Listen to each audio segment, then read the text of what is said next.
ನಮಸ್ಕಾರ, ಅರಳು ಮಲ್ಲಿಗೆ ಪಾಕಶಾಲೆಗೆ ಸ್ವಾಗತ. ಬರ್ರಿ ಸ್ನೇಹಿತರೆ, ನಾವಿವತ್ತು ಕ್ಯಾರೆಟ್ ಹಲ್ವಾ ಹೆಂಗೆ ಮಾಡೋದಂತ ನೋಡೋಣ.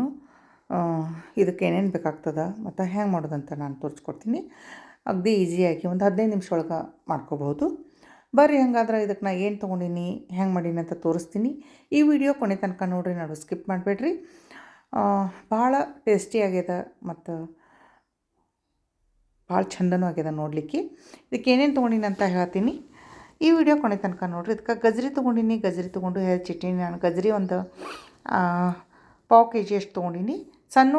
ಹಿಂಗೆ ಸ್ವಲ್ಪ ಹೋಳು ಮಾಡಿ ಇಟ್ಕೊಂಡಿನಿ, ಹೆಚ್ಚಕ್ಕೆ ಬರಲಾರ್ದು ಗಜ್ರಿ. ಆಮ್ಯಾಗ ಸಕ್ರೆ ತೊಗೊಂಡಿನಿ. ಗಜ್ರಿ ಎಷ್ಟು ತೊಗೊಂಡಿನಿ ಅಷ್ಟು, ಅದಕ್ಕಿಂತ ಒಂದು ಸ್ವಲ್ಪ ಕಡಿಮೆ ಸಕ್ರೆ ತೊಗೊಂಡಿನಿ. ಒಂದು ಬಟ್ಲ ಗಜ್ರಿ ಅದಾವು, ಅದಕ್ಕೆ ಒಂದು ಸ್ವಲ್ಪ ಕಡಿಮೆ ಸಕ್ರೆ ತೊಗೊಂಡಿನಿ. ಆಮ್ಯಾಗ ಒಂದು ಸ್ವಲ್ಪ ಡ್ರೈ ಫ್ರೂಟ್ಸ, ಪಿಸ್ತಾ ಮತ್ತು ಗೋಡಂಬಿ ತೊಗೊಂಡಿನಿ. ಇದು ಸನ್ಫ್ಲವರ್ ಸೀಡ್ಸ್ ಒಂದು ಸ್ವಲ್ಪ ತೊಗೊಂಡಿನಿ. ಇದು ಹಾಕಿದ್ರೆ ಟೇಸ್ಟ್ ಹತ್ತದ. ಅದಕ್ಕೆ ತುಪ್ಪದಾಗ ಕರೆದು ಏಲಕ್ಕಿ ಪೌಡ್ರ್ ಒಂದು ಸ್ವಲ್ಪ, ಆಮ್ಯಾಗ ಸ್ವಲ್ಪ ಕೇಸರಿ ತೊಗೊಂಡಿನಿ. ಸ್ವಲ್ಪ ಹಾಲಾಗ ನೆನೆ ಇಟ್ಕೊಂಡಿನಿ. ಆಮ್ಯಾಗ 250 ml ಹಾಲು ತೊಗೊಂಡಿನಿ. ನಂತರ ಒಂದು ಸ್ವಲ್ಪ ತುಪ್ಪ. ಈಗ ಮಾಡೋದು ಹೆಂಗಂತ ನೋಡೋಣ ಬರ್ರಿ. ನಾನು ಗಜ್ರಿ ಹುರಿಯೋದು ಅದು ಏನೂ ಮಾಡೋಂಗಿಲ್ಲ, ಡೈರೆಕ್ಟ್ ನಾನು ಕುದಿಸ್ಕೊತೀನಿ. ನಾನು ಮಾಡೋದು ಇದು ವಿಧಾನ ಬೇರೆ ಐತಿ. ಇದು ಗಜ್ರಿ ನಾನು ತುಪ್ಪದಾಗ ಹುರಿದು ಮಾಡೋದು ಅದೇನೂ ಮಾಡೋಂಗಿಲ್ಲ. ಗಜ್ರಿ ಡೈರೆಕ್ಟಾಗಿ ಕುಕ್ಕರ್ಗೆ ಹಾಕ್ತೀನಿ. ಹೆರಚಿ ಕುಕ್ಕರ್ಗೆ ಹಾಕಿದ ನಂತರ ನಾನು ತೊಗೊಂಡಿದ್ದು ಹಾಲು ಹಾಕ್ತೀನಿ. ಹಾಲು ಹಾಕಿ 4-5 ಸೀಟಿ ಹೊಡೆಸ್ತೀನಿ. 4-5 ಸೀಟಿ ಹೊಡೆಸಿದ್ರೆ ಅದು ಅಗದಿ ಮೆತ್ತಗೆ ಕುದೀತದೆ, ಸ್ಮ್ಯಾಶ್ ಆಗ್ತದೆ. ಸ್ಮ್ಯಾಶ್ ಮಾಡೋ ಮುಂದೆ ಅದಕ್ಕೆ ಒಂದು 4-5 ಸೀಟಿ ಹೊಡೆಸಿ ತಕ್ಕೋತೀನಿ. ಈಗ ನೋಡಿದ್ರಿ, ಒಂದು ಕಡೆ ಗಜ್ರಿ ಕುದಿಲಿಕ್ಕೆ ಇಟ್ಟೀನಿ, ಒಂದು ಕಡೆ ನಾವು ಇದು ತೊಗೊಂಡಿದ್ದು ಗೋಡಂಬಿ ಮತ್ತು ಇದು ಬೀಜ ಏನಿರ್ತಾವಲ್ಲ ಅವು ಬೀಜ ತೊಗೊಂಡಿನಿ. ಸ್ವಲ್ಪ ಹುರ್ಕೊಂಡು ತುಪ್ಪದಾಗವು. ಸನ್ಫ್ಲವರ್ ಸೀಡ್ಸ್ ಅಂತ ಸಿಗ್ತಾವೆ, ಕುಕುಂಬರ್ ಸೀಡ್ಸ್ ಅಂತ ಸಿಗ್ತಾವೆ, ಪಂಪ್ಕಿನ್ ಸೀಡ್ಸ್ ಅಂತ ಸಿಗ್ತಾವೆ. ನಮಗೆ ಯಾವ ಬೇಕು ಅವು ಹಾಕೋಬೋದು. ನಾವು ಇವು ಇದ್ದು ಅಂಥೇಳಿ ಇವೇ ಹಾಕ್ಲಿಕ್ಕತ್ತೀನಿ.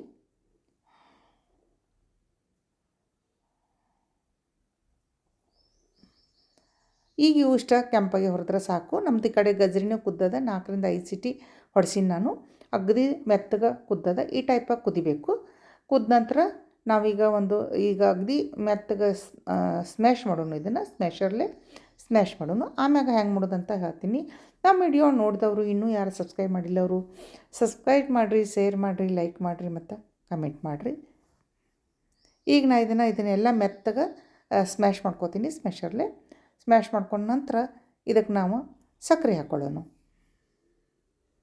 ಈಗ ಸಕ್ಕರೆನೂ ಹಾಕ್ಕೊಳ್ಳೋದಾಯಿತು. ಸಕ್ಕರೆ ಹಾಕೊಂಡಂತ ಸ್ವಲ್ಪ ಎಲ್ಲ ಇದು ಸಕ್ಕರೆ ಮಿಕ್ಸ್ ಮಾಡಿಕೊಂಡು ಈಗ ಮತ್ತೆ ಗ್ಯಾಸಿನ ಮ್ಯಾಗಿಟ್ಟು ನಾವು ಸ್ವಲ್ಪ ಕುದಿಸ್ಕೋಬೇಕು. ಗ್ಯಾಸಿನ ಮ್ಯಾಗ ಈಗ ಇಷ್ಟು ಮೆತ್ತಗೆ ಹಿಂಗೆ ಸ್ಮ್ಯಾಶ್ ಮಾಡಿದ್ರೆ ತಿನ್ಲಿಕ್ಕೆ ಒಂದು ಸ್ವಲ್ಪ ಟೇಸ್ಟ್ ಹತ್ತೈತಿ. ಮಕ್ಕಳು, ವಯಸ್ಸಾದವರು ಅಂತೂ ಅಗದಿ ಇಷ್ಟಪಟ್ಟು ತಿಂತಾರೆ ಇದನ್ನು. ಈ ಟೈಪ ಮಾಡಿದ್ರೆ ನಾವು ಹೆಚ್ಚು ನಾವು ಈ ಟೈಪೇ ಮಾಡೋದು. ಈಗ ಕುದಿಲಿಕ್ಕತ್ತದ ನೋಡಿರಿ. ಇದು ನಿಮ್ಗೆ ತಿಳಿ ಅನಿಸ್ಬೋದು, ಆದ್ರೆ ಆರಾಣ ಗಟ್ಟಿ ಆಗ್ತೈತೆ. ನೀವು ಹೆರಚಿದ್ದು ಮಾಡಿದ್ರೂ ಆರಾಣ ಅಗದಿ ಗಟ್ಟಿ ಆಗ್ತದೆ. ಅಲ್ಲಿಲೇ ಕಚ್ಚಿ ತಿನ್ಬೇಕದು, ಹಂಗೆ ಆಗ್ತದೆ. ಇದು ಹಂಗಲ್ಲ, ನೀವು ಬಾಯಾಗಿ ಇಟ್ಕೊಂಡ್ರೆ ನುಂಗ್ಬೋದು, ಹಂಗಾಗಿರ್ತದೆ ಇದು ನಾವು ಸ್ಮ್ಯಾಶ್ ಮಾಡಿದ್ದು. ಮತ್ತು ಸ್ವಲ್ಪ ತಿಳಿ ಇದ್ರೆ ಏನಾಗ್ತದೆ, ಆರಿದ ಮತ್ತು ಗಟ್ಟಿಯಾಗಿ ಕರೆಕ್ಟ್ ಲೆವೆಲ್ಗೆ ಬರ್ತದೆ. ಅದಕ್ಕೆ ಈ ಟೈಪೇ ನಾನು ಮಾಡ್ಕೊಂಡಿರ್ತೀನಿ ಯಾವಾಗೂ. ಈಗ ಕೇಸರಿ ಹಾಕಿದ್ದು, ಕೇಸರಿ ನೆನೆ ಇಟ್ಟಿದ್ದು ಹಾಲು ಹಾಕ್ಕೊಂಡಿನಿ. ಹಾಲು ಹಾಕ್ಕೊಂಡು ಇದು ನಾವು ಸಕ್ಕರೆ ಹಾಕಿದ ನಂತರ ಒಂದು 10-12 ನಿಮಿಷ ಕುದಿಸ್ಬೇಕಾಗ್ತದೆ. ಸಣ್ಣ ಉರಿ ಮ್ಯಾಗ ಒಂದು 10-12 ನಿಮಿಷ ನಾನಿಲ್ಲಿ ಕುದಿಸ್ತೀನಿ. ಈಗ ಕೇಸರಿನೂ ಹಾಕೊಂಡ ನಂತರ ಏಲಕ್ಕಿ ಪೌಡ್ರ್ ಇಷ್ಟು ಹಾಕೊಳ್ಳೋಣ. ಏಲಕ್ಕಿ ಪೌಡ್ರ್ ಹಾಕೊಂಡ ನಂತರ ಲಾಸ್ಟಿಗೆ ಇದೆಲ್ಲ ಕುದ್ದದ, ಒಂದು ಸ್ವಲ್ಪ ಗಟ್ಟಿ ಪ್ರಮಾಣ ಬಂದದ ಅಂದ್ಮ್ಯಾಗ ನಾವು ಕರೆದಿಟ್ಕೊಂಡಿದ್ದು ತುಪ್ಪನಾಗ ಕರೆದಿದ್ದು ಡ್ರೈ ಫ್ರೂಟ್ಸ ಹಾಕೊಳ್ಳೋಣ. ಈಗ ಏಲಕ್ಕಿ ಪೌಡ್ರ್ ಹಾಕ್ಕೊಂಡಿನಿ. ಏಲಕ್ಕಿ ಪೌಡ್ರನ್ನೆಲ್ಲ ಮಿಕ್ಸ್ ಮಾಡಿ ಇದನ್ನು ಸಣ್ಣ ಉರಿ ಮ್ಯಾಗ ಒಂದು ಸ್ವಲ್ಪ ನಾನು ಕುದಿಲಿಕ್ಕೆ ಬಿಡ್ತೀನಿ. ಸ್ವಲ್ಪ ಗಟ್ಟಿ ಆಗಬೇಕಿದು. ಕುದೀತದ, ಕುದ್ದು ಗಟ್ಟಿ ಆಗ್ತದೆ. ಇಲ್ಲಿ ನೋಡಿರಿ, ಗಟ್ಟಿ ಆಗ್ಯದ ನೋಡಿರಿ, ಇಷ್ಟು ಗಟ್ಟಿ ಆಗ್ಯದ. ಇದು ಆರಿದ ನಂತರ ಇನ್ನೂ ಗಟ್ಟಿ ಆಗ್ತದೆ.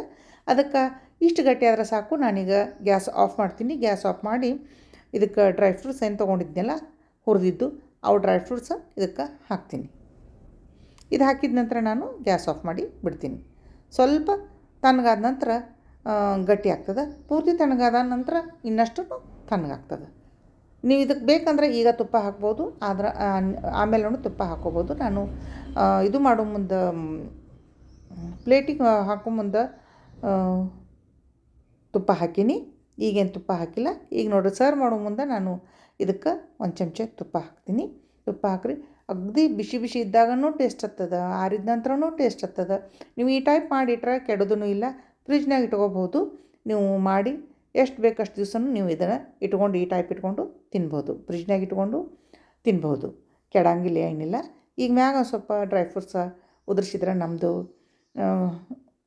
ಕ್ಯಾರೆಟ್ ಹಲ್ವಾ ರೆಡಿ ಆಯಿತು. ಈ ವಿಡಿಯೋ ನಿಮ್ಗೆ ಚಲೋ ಅನಿಸಿದ್ರೆ ಸಬ್ಸ್ಕ್ರೈಬ್, ಲೈಕ್, ಶೇರ್ ಮಾಡೋದು ಮರಿಬೇಡ್ರಿ. ಮತ್ತೊಂದು ವಿಡಿಯೋದೊಂದಿಗೆ ಬರ್ತೀನಿ. ಅಲ್ಲಿವರೆಗೂ ಧನ್ಯವಾದಗಳು.